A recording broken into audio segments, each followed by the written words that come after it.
and welcome to Imagining India with Nandan Nilekani. As India celebrates Azadi Ka Amrit Mahotsav to mark 75 years of independence, it gives us all great pleasure to be in conversation with one of India's leading entrepreneurs, technocrats, change agents, and a key player in India's growth story. Because Nandan, as we all know, is not just the co-founder and chairman of Infosys, one of the most iconic companies of our era, but he's also played a pivotal role in pretty much every big governance and technology program in the last decade, be it Aadhaar, UPI, GST, FASTag. It's a long list. We are going to cover some of them on the show. So it's not surprising that he's often called the Chief Technology Officer of the country. Thank you very much, sir, for talking to us on Money Control on Network 18. And you know, I must say it's so good to meet you in person and not do this interview on a Zoom window like we have been doing. I only agreed because it was face to face. Good call from my end then. I just want to start by asking you, I remember in your 2008 book, Imagining India, you spoke about how India's future rests not just on simple economic growth, but on innovations and reform in every sphere of public life. So if you reflect on the last decade, you know, how have those predictions come to light, predictions come to fruition? If you have to look back at the last decade, what would your reflections be? Well, I think in some areas, of course, I think we have done more than what I thought would happen, certainly in the area of digital technology and transformation. In some areas, like urban reforms, a lot of reforms have happened, but more could happen. So I think it's a little of everything. But I think my fundamental thesis that India is going to have a demographic dividend, that India will be the only young country in an aging world, that China will start, aging in 2015-16. All that is absolutely coming true, and I think I think India is in a very, very good position right now. Right, we started by speaking about India at 75.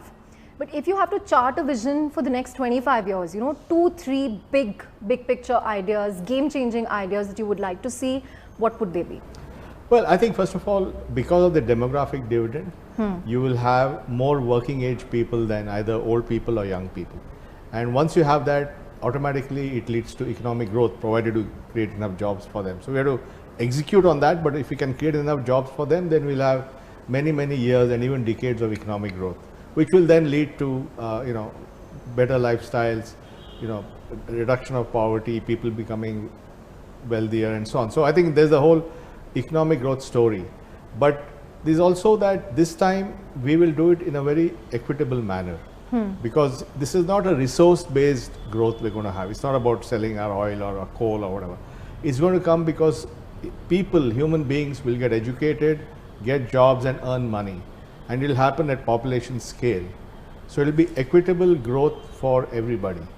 That's what I believe will happen. I also believe that India will go from being informal to formal in the next 20-25 years.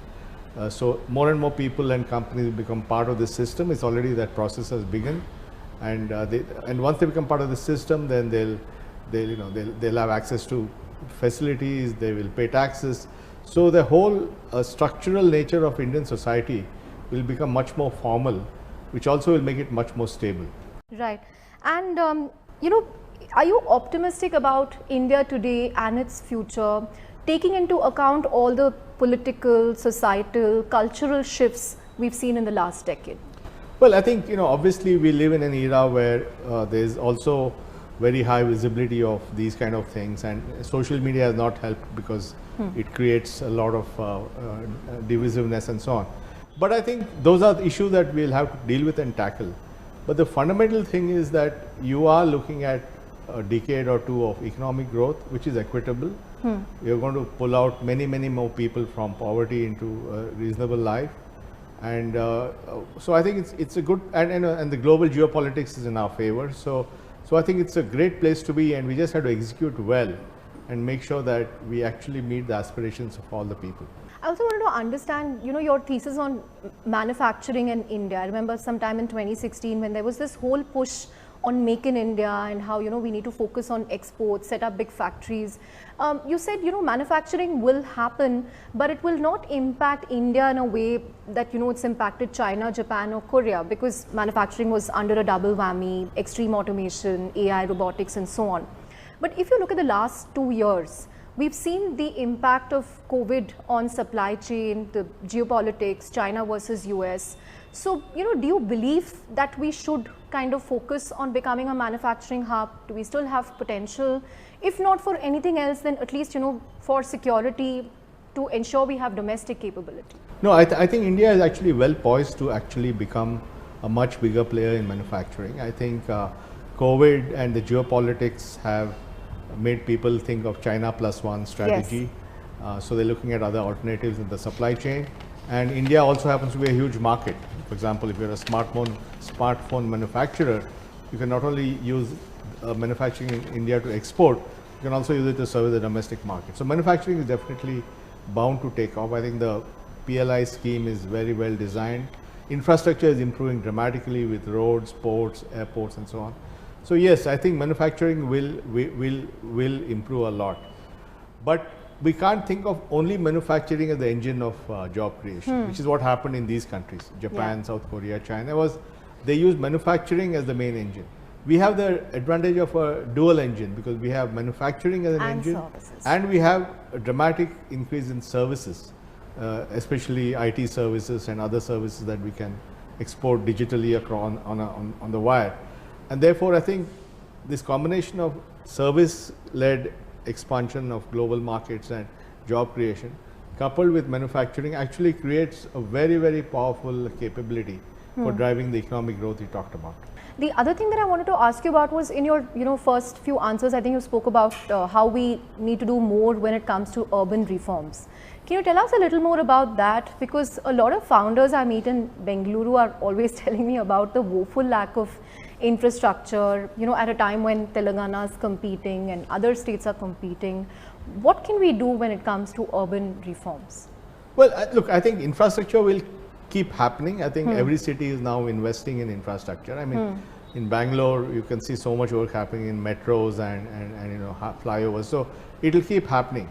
But the fundamental reason for urban issues is that the political leadership at a city level in India is weak, because constitutionally the main players are the states and the central government, not the cities so much. So there's a structural issue in the way that we have constructed our post-independent constitution and so on. We do have the 73rd and 74th Amendment, but they don't fully give the power to the cities. So that will always be there. But having said that, I think states are realizing that having the cities in good shape is important for competition, for investments, for the manufacturing and the software. And talked about Bangalore and Hyderabad have long had a competitive relationship.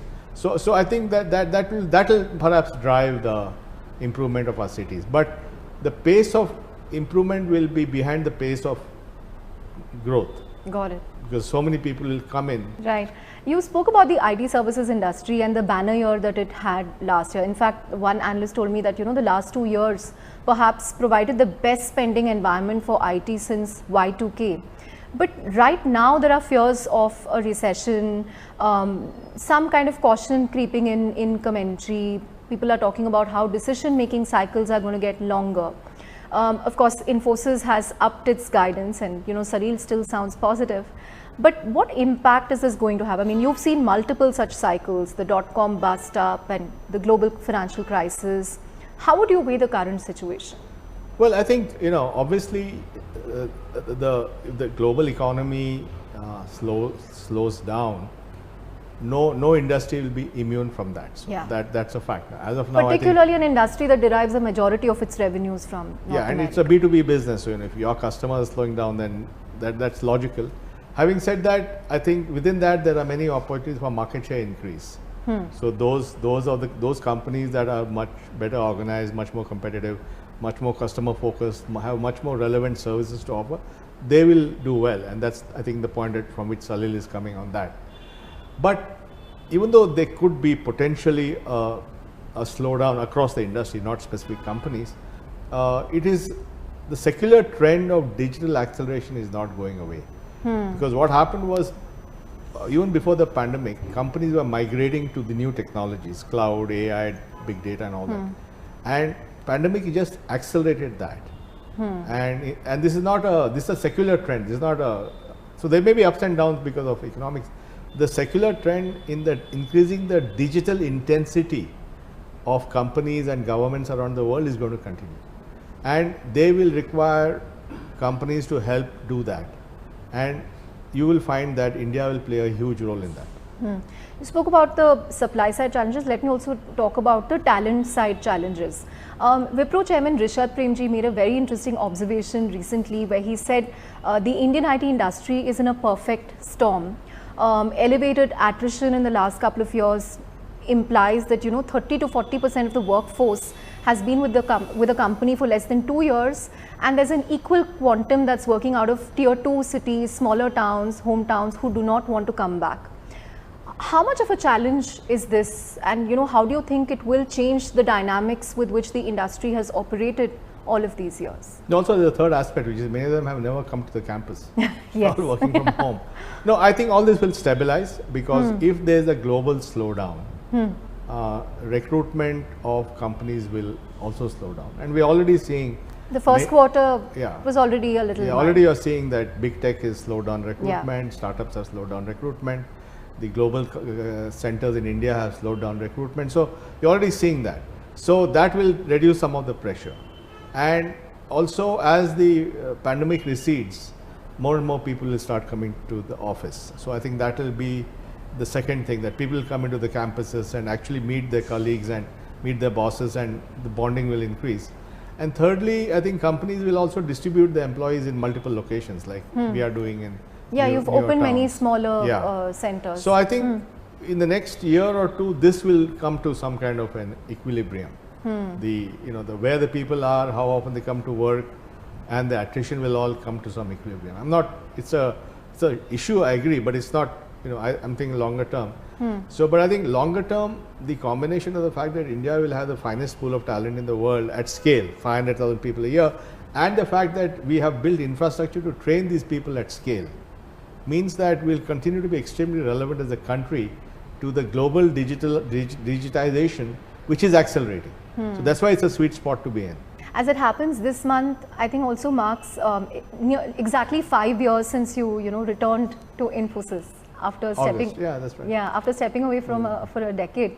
And I remember then in one of the first statements you said was you wanted to make Infosys a boring company again. Have you succeeded in that mission? Oh, absolutely. I think we are off the front pages from a from a sensational point of view. We are on the front pages for the right reasons, because the fastest growing company in the sector in the world, and that's a good reason to be on the front page. We're on the front page because we have great leadership with Salil and the team and the transformation. So if we are in the news, it's by and large for the right reasons. But do you think it's already become the bellwether of the industry? Well, obviously the bellwether is a decision that others have to make. But in terms of demonstrating the transition to digital, getting high growth rates, employee value proposition, capital market policies, we have very good. Last year we returned $3.1 billion of capital to our shareholders. We had $3 billion of free cash flow. When I came, it was $2 billion. Now it's $3 billion of free cash flow. So I think all this clearly put Infosys in a good place. Will you stay on for the next 5 years? I mean, I'll say as long as I need to, and so I'll stay. That has always been your answer. I'll stay as long as I'm needed. But you're needed for the next 5 years. I mean, let's see how it goes. I'm not going anywhere. So to that extent, I'm not going anywhere. No, because I remember you were a pretty reluctant returnee. So, but now you seem to have kind of. No, I think obviously when I came back, it was a slightly complicated situation. But I think we have sort of got past that. We have put things back on stage. We are a very stable company. We are a very stable CEO. We are a very unified board, which is supportive of the management. Management in turn is very client focused. So I think we have got everything in place. So I think we should continue this model. Right. Nandan, I also wanted to understand, does it help to have a founder or a promoter at the board level with skin in the game? Because I was talking to, an IT analyst, Moshe Katri, recently, and he said Infosys is very, very lucky to have had leadership that constantly tweaked the leadership till it found the right CEO. And he was basically contrasting what's happening with Cognizant, where there's no clear person to bell the cat. So does it always help to have a founder, a promoter at the helm? Well, I think a founder being there has a couple of advantages. One is what you can call as founder clout. So if you have to move the company in a particular direction, the founder has the clout to pull it off, because he has that credibility, he has that, whatever you want to call it. So that's valuable, and I think I was able to use some of that founder clout to get some things done. The second thing is that it brings stability and a long-termish nature to this, because I always think about what's the legacy I will leave behind, and how do I make sure that this company will continue to prosper when I'm not there, and so on. So there's a long-termish kind of approach to a company which founders have. Now it doesn't mean that non-founders don't have that, because there are many, many very successful companies in the world that are run without founders, and they've been around for hundreds of years. But I think it's very important, therefore, when founders transition, that the board may not have founders, but it needs people who think like founders. It's more like, how do you think like founders? That is not some short-term thing, but how do you build a company for the long term? As long as people think like that, they need not be founders. Moving away from IT to tech policy, and I think the biggest tech policy announcement in the last few weeks is the fact that the government, after working on a personal data protection bill for I think 4 or 5 years, has decided to withdraw it and come up with a better, more comprehensive version of the bill. How do you think the reworked bill should be? What should its core elements be? Well, I think you always have to find a balance between regulation and innovation. You have to strike a balance between protecting the privacy for the individual and also allowing competition. So there are many of these balances that have to be struck. You have to find a balance between bureaucracy and lightweight regulation. So these are all about judgments and balance. And I think we have a very good IT minister, Vaishnav, and I think he will get it right. He'll get it right. One of your first programs, population scale programs, Aadhaar, huge game-changing impact, but it also used to come in for a lot of criticism from a surveillance point of view and everything. It was actually completely unfounded. Anyway, go ahead. No, but has it come down in recent years, or? Yeah, I think. And why do you think it has come down? Because, see, you have to understand also that a lot of the noise was just before the Supreme Court decision. So when this, it was the second longest case in the history of the Indian Supreme Court, the Aadhaar case. It had a huge 5-judge bench and all that stuff. So I think leading up to that, there was a lot of because it was also about, when there's a big case being fought in the courts, everybody's trying to put their point of view out. But once the case was done and it stabilized, and the state of Aadhaar report, which was brought out, showed that 92% of the people want Aadhaar, then what is left? It's part of the culture. See, when I see a TV show, there will be some Aadhaar card. In some movie, there's one Aadhaar card. There's a whole Tamil show where the fellow gets an Aadhaar card and gets to vote or something. I forget that. So when it's part of culture, then it's a done deal. So now it's yesterday's battle. I mean, look, 30 years back or 20 years back, you remember there were before you were born, on Brigade Road, there were people protesting about Kentucky Fried Chicken. Remember? You may not remember. So at that time, it was a big thing. All these farmers were coming, Nanjundappa and all that, about fried some. Today, KFC will open every nook and corner. There will be KFC, McDonald's, Pizza Hut. Nobody bothers. So societies move on. So I think after the Supreme Court judgment, after the state of Aadhaar report, after the value of this was realized, people, 50 million authentications a day, millions of people withdrawing money in the bank account in the village using Aadhaar, using the Aadhaar for the first time to get a bank account. I mean, that argument is over. But does there more that needs to be done to make it more secure? Because now and then you do have concerns. I think recently there was this issue on photocopies of Aadhaar, and then no, see, you ultimately you need to do an online authentication, right? I mean, the Aadhaar letter, if you copy, or that the real proof is online authentication. We do 50 million a day. yeah, Okay, the 1.5 billion authentications a month. That's a lot of authentication. And now, even the authentication, by the way, keeps improving. The authentication now is using AI. What they have done at UIDAI, Saurabh Garg and his team and Vivek Raghavan and all that, is they have brought in AI and they're doing liveness detection in Aadhaar authentication. This is very sophisticated. So you can't say gummy finger and photo and all that. It catches that. So you have to keep improving the technology. I think they've done a phenomenal job in applying AI and liveness tests to make authentication even more secure. got it, got it. Let me come to the other two digital public goods that you're very passionate about, at least in the last year, and they potentially have they can be equally game changing, like Aadhaar and UPI. One, of course, is ONDC, the Open Network for Digital Commerce, which wants to kind of reimagine the way e-commerce is done in India. Now, UPI got a huge boost from the government because of zero MDR. Do you think some similar incentive can work for ONDC? What will give it that kicker or that shot in the arm like UPI? I think ONDC has natural demand. Because, I mean, I am very pleasantly surprised by the demand for ONDC. It's an idea whose time has come. Microsoft has also joined. Yeah, everybody wants to be part of it. Small retailers are delighted that there's going to be a way for them to participate in the global digital e-commerce world. It's going to give a big boost to hyper local commerce, quick commerce. All that will happen with these platforms. Suppliers are delighted because they can list the products on ONDC and any consumer app can order it. Delivery companies are very happy because it increases the number of delivery packages they have. So everybody wins. So I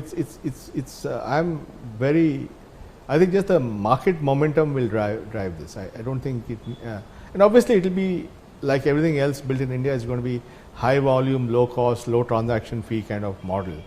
So it will be quite attractive to all the players. And account aggregator, I think the biggest milestone is the fact that all PSU banks are now part of it. And the credit for that has to go to the government because the finance minister. Do you think all of them complied because the FinMin gave a deadline? No, that's. I mean, look, but I think it's important because some of these things have to be done, with push, and the FM has been very, very supportive of account aggregator. The whole government, FM, Prime Minister, everybody. And they have 1.1 billion accounts now on account aggregator on the account side. Now we need to increase the volume of requests or consent, people asking for data. That will build, and account aggregator will democratize credit, among other things. But the biggest thing is it will democratize credit, and millions of small businesses will get access to credit.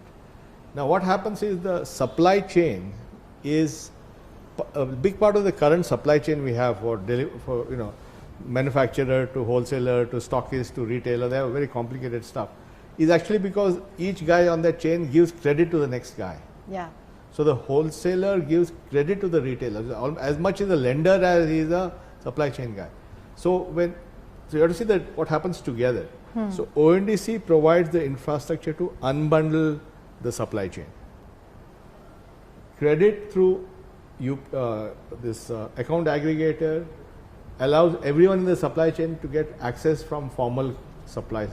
So they no longer depend on the other guy in the supply chain to give them credit. Both these together are going to unbundle the whole supply chain of India and create a brand new, far more efficient supply chain. A UPI movement for lending. It's lending plus unbundling of commerce. See, because once I am a retailer, earlier I not only depended on the wholesaler for my stocks, he also gave me credit to buy the stock. Correct. So it was a double thing. Now I can buy or I can get it through a B2B transaction on ONDC and I can get credit from the bank. So suddenly we are unbundling this whole thing. Both are happening at the same time so at you scale. think ONDC plus That's going to be that's the game going to changer. actually drive this. I also have to ask you about startups and valuations these days. I mean, again, 2021 was a heady year, but now, you know, no one is counting unicorns. We are counting layoffs and funding winter. That's the term of the season. What would your advice to founders be in the current environment? You know, are we going about building startups in a, you know, in an unsustainable fashion, where every 6 months you have to raise capital, spend to grow? That's the way it's been, at least on the consumer internet side. Well, I think, you know, finally, when you look at the great companies born out of the internet in the last 20 years, you know, it's Google, Facebook, Amazon, and of course, Apple took advantage of the mobile internet. And then in China, you had Alipay, WeChat, Baidu, and now we have ByteDance with TikTok. All these are hugely profitable companies. So you have to reach a point where you get your unit economics right, where you get your contributions right, where you start making money. Making money is the best defense against any of this. Now, people say, okay, we have to grow very fast, so we'll make losses till we grow. Okay, there's some argument there, but that doesn't mean that you don't focus on getting the unit economics right very early in the game. It's also about using your capital very sparingly and very thoughtfully. Because one thing that has definitely happened, and I can say from first hand by watching some of the actors, is money has been just, you know, spent in a pretty generous manner. To acquire users. What acquire? And you know, if you get a high cost of customer acquisition because you use some advertising or something, and you have low organic growth, you have high cost, then the customers you get to the eyeballs who see it, that's another thing. So for every 50 guys, one guy becomes a customer. Yeah. Now, the customers you get, only 20% are retained. Lifetime value is also not So great. like that funnel is so you know, difficult that it's very difficult to make money there. So you have to first reduce the cost of customer acquisition, right? So which means that you have to grow organically, not by putting ads somewhere. And you know, we talked about PhysicsWallah. His cost of acquisition is zero, as far as I can make out. This company that you interviewed, because he has a following on YouTube. He's like creator economy guy, and they all listen to him. And then he says, "Why don't you buy my lesson?" They buy it. So he doesn't have to spend money on acquisition, and then stickiness will come because you constantly offer value. So you have to get all these basic things right. So, you know, that sometimes you miss out.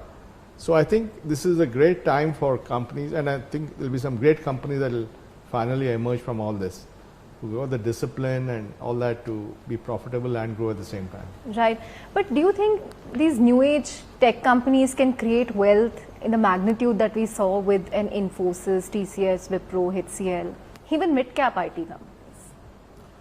Yeah. Because based on the last year's performance, shareholders have, you know, sort of been singed by the performance. Look, I mean, some of the great companies in the world were created at difficult times. I mean, they were set up in the middle of the, you know, Facebook came out around the same time as the global financial crisis. Amazon came out around the time of the dot-com crisis. So, great companies will emerge from these situations. And these entrepreneurs are very smart and superb and ambitious, and I think this experience of this VC winter or whatever you want to call it will also, I think, make them much more aware of cost of capital and how to stretch the money you have, how to win customers smartly without blowing up a lot of money. I think those lessons will come, and out of this will emerge some phenomenal companies. I'm very convinced about it.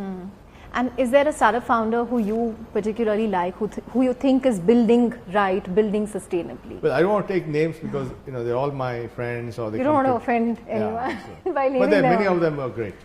Give us a few names. That's okay. You're going to be diplomatic. No, there are many great guys. Talking about startups, the OG for entrepreneurship in India is obviously Infosys, and it's been over 4 decades since it was founded. What is OG? The original gangster. Yeah. But it's been over 4 decades since it was. Yeah, 40 years. 40 years. $16 billion in revenue, $3 billion in cash flow, $80 billion market cap, and all, you know, and thanks to the original leadership of Mr. Narayan Murthy and all the other founders, and now we have new team of leaders. Yeah, I actually wanted to ask you, are you still, do all the co-founders of Infosys meet up? Oh, absolutely. And when you meet up, what do you discuss? Well, we just hosted a dinner at home a few months, just as the pandemic was wrapping up, and they all came home and we had a great time. We didn't talk Infosys, we talked about random stuff. Right. A book that you're reading currently? I'm reading The Ministry of the Future, which is about environmental issues and starts with a heat storm in India.